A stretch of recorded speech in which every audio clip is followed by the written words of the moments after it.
오늘도 변함없이 우리들에게 베풀어 주시는 주님의 끝없는 은혜를 누리며 승리하는 꿈미래 모든 분들이 되기를 소망합니다. 여러분들이 느끼시는지는 잘 모르겠지만 성경에 나오는 하나님의 사랑에 대해서 하나하나 좀 살펴보고 있는데, 그 하나님의 사랑에 대한 이야기를 나누는 그 과정 가운데 제가 고백하는 것은 역시 사랑의 하나님이다라고 하는 그런 고백이 나옵니다. 우리가 지난주에 나눴던 이야기를 다시 한번 좀 되짚어 볼까요? 창세기 2장 16절 17절 말씀, 하나님께서 아담에게 하와에게 주셨던 말씀이죠. 동산에 있는 모든 나무의 열매는 내가 먹고 싶은 대로 먹어라. 그러나 선과 악을 알게 하는 나무의 열매만은 먹어서는 안 된다. 그것을 먹는 날에는 너는 반드시 죽는다. 이렇게 말씀하셨고요. 창세기 3장 6절에 가면 여자가 그 나무의 열매를 보니 먹음직도 하고 보암직도 하였다. 그뿐 아니라 사람을 슬기롭게 할 만큼 탐스럽기도 한 나무였다. 여자가 그 열매를 따서 먹고 함께 있는 남편에게도 주니 그도 그것을 먹었다. 하나님은 먹으면 죽는다고 말씀하셨는데 아담과 하와는 어떻게 했어요? 먹었지요. 그럼 그들이 얻게 될 건 뭐예요? 죽음이라고 하는 겁니다. 공의와 정의의 하나님은요, 하나님의 형상을 따라서 하나님의 모양대로 만들어주신 그 사람이 하나님의 뜻을 저버렸을 때, 하나님의 뜻을 거슬렀을 때에 그에 따른 벌을 내리실 수밖에 없습니다. 하지만 그 벌은 벌로 끝나지 않았고 그것을 통해서 얻는 기쁨을 또 주시는 은혜를 베풀어 주셨죠. 결국 하나님에 대한 모든 고백을 다 덮을 수 있는, 그걸로 모든 것으로 다 감쌀 수 있는 사랑의 하나님으로 하나님을 등지고 떠난 사람들을 다시 감싸 주셨습니다. 그래서 비록 땀을 흘리는 수고를 해야 하지만 먹을 수 있도록 해주셨고요.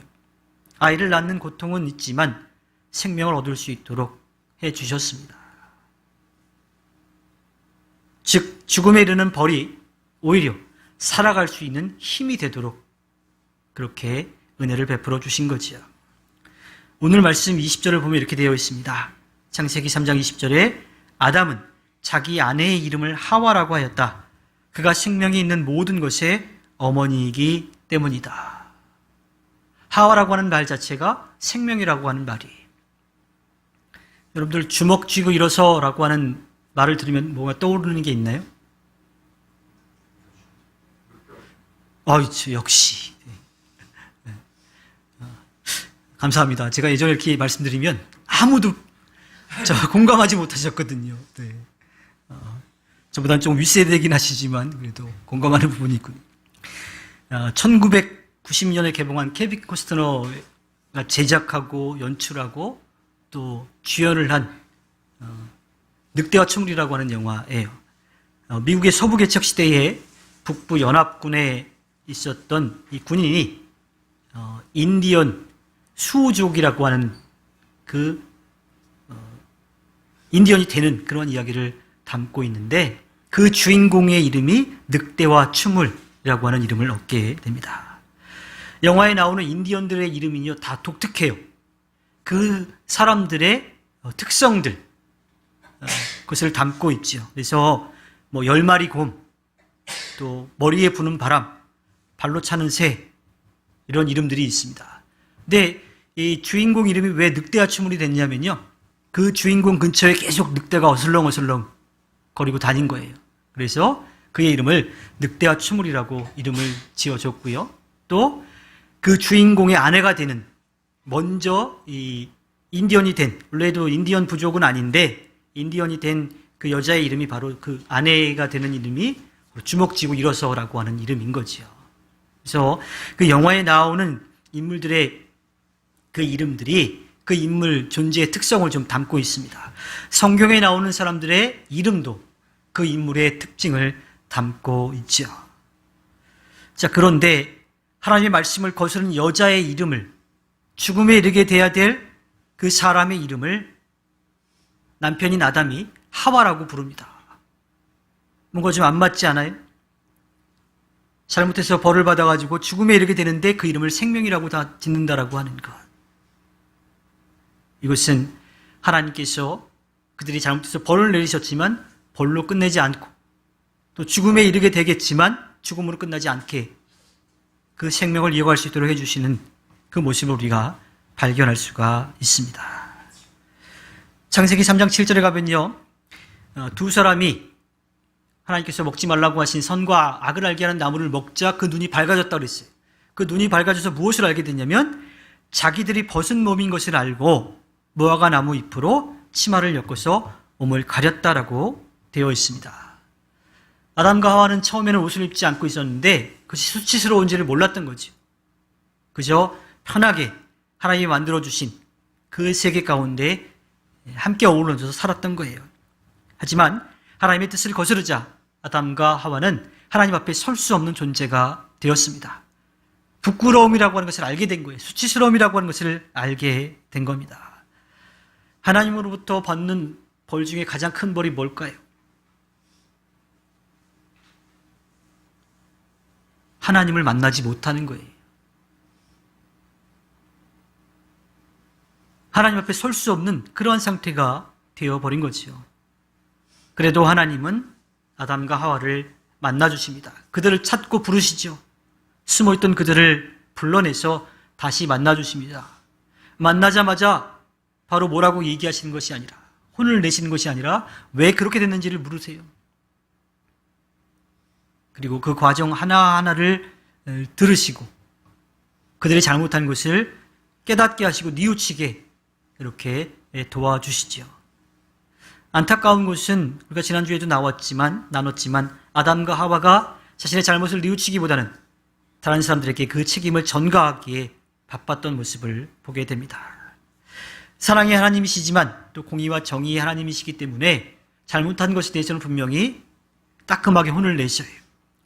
그것에 대해서 반드시 책임을 물으십니다. 그래서 결국 아담과 하와는 죽음에 이르게 되는 그런 벌을 받게 되고요. 하나님과 함께 하던 에덴 동산에서 쫓겨날 수밖에 없게 됩니다. 하지만 하나님은요, 그들을 그냥 내쫓지 않으십니다. 창세기 3장 21절에 주 하나님이 가죽옷을 만들어서 아담과 그의 아내에게 입혀주셨다라고 말씀합니다. 하나님께서 먹지 말라고 하신 선과 악을 알게 하는 나무의 열매를 먹은 아담과 하와는요, 자신들이 벌거벗은 모습을 알고 수치심을 느끼고서 나름대로 자기들의 몸을 가릴 수 있도록 합니다. 무화과 나무 잎으로 가리죠. 하지만 그 무화과 나무 잎으로 가렸다고 해서 그들의 수치심이 완전히 가려지는 게 아니에요. 이 잎이라고 하는 것이 뿌리와 줄기를 떠나게 되면 어떻게 돼요? 오래가지 못하고 금방 말라서 시들어버리죠. 그냥 미봉책인 거예요. 거기에다가 그들은 치마를 만들었다라고 이야기합니다. 뭐 지금 입는 여자분들이 입는 그런 치마랑 비슷할 수도 있겠는데 그것은 온몸을 가리는 것이 아니라 엉덩이 둘레만 가리는 그러한 모양으로 되어 있던 거지요. 그런데 그렇게 자신들의 수치스러움을 깨닫고 그것을 가리고 있는 아담과 하와에게 또 온몸도 아닌 조그만 곳만 가리고 있는 그들에게 또 완전하지 않은 나뭇잎으로 이렇게 가린 아담과 하와에게 하나님은 가죽옷을 입혀 만드십니다. 치마가 아니라 옷이라고 표현하고 있어요. 이것은 온몸을 다 가릴 수 있는 코트, 이런 뜻을 담고 있는 거죠. 그것도 아주 질긴 짐승의 가죽으로 온몸을 감싸 줄 수 있는 그런 옷을 입혀 주십니다. 하나님이 직접 아담과 하와를 위해서 그렇게 은혜를 베풀어 주십니다. 그것은 인조 가죽이 아니에요. 한 동물의 가죽이라고 하는 거예요. 무엇을 뜻합니까? 누군가가 어떤 동물인가 잘못도 하지 않았는데 아담과 하와의 잘못 때문에 희생당할 수밖에 없었던 거예요. 하나님은 그만큼 아담과 하와의 잘못을 가려주시기 위해서 한 동물을 희생해가면서 그들에 대한 사랑을 보여주시지요. 하나님께서 아담과 하와를 얼만큼 사랑하시는지 우리가 알 수가 있습니다. 누가복음 15장 11절부터 32절에 나오는 흔히 탕자의 비유로 알려진 그 이야기가 떠오릅니다. 괘씸하지만 아들이기 멀쩡히 살아있는 아버지의 유산을 달라고 해서 나간 아들. 또 그것을 가지고 좀 잘 살았으면 그나마 다행일 텐데 그렇지 않고 흥청망청 다 써버리고 거짓글로 터덜터덜 돌아오는 아들. 근데 그렇게 돌아오는 아들을 아버지는 어떻게 맞이합니까? 누가복음 15장 20절에 보면 이렇게 되어 있습니다. 그는 일어나서 아버지에게로 갔다.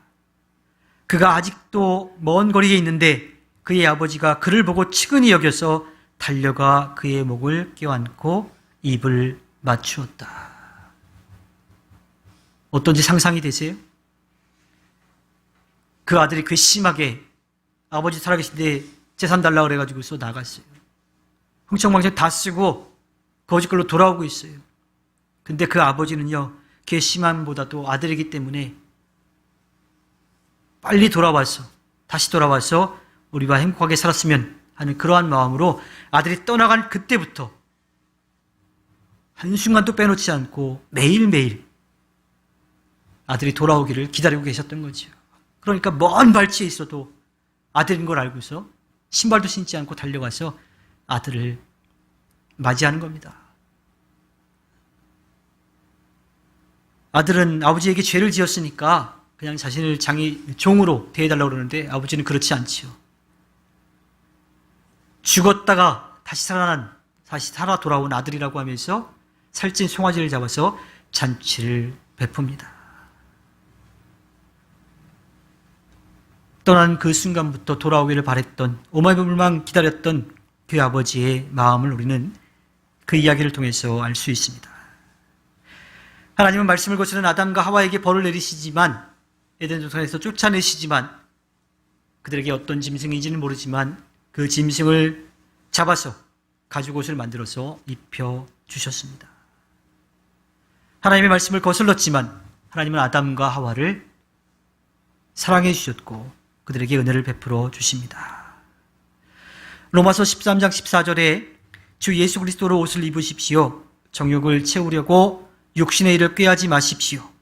갈라디아서 3장 27절에 여러분은 모두 세례를 받아 그리스도와 하나가 되고 그리스도를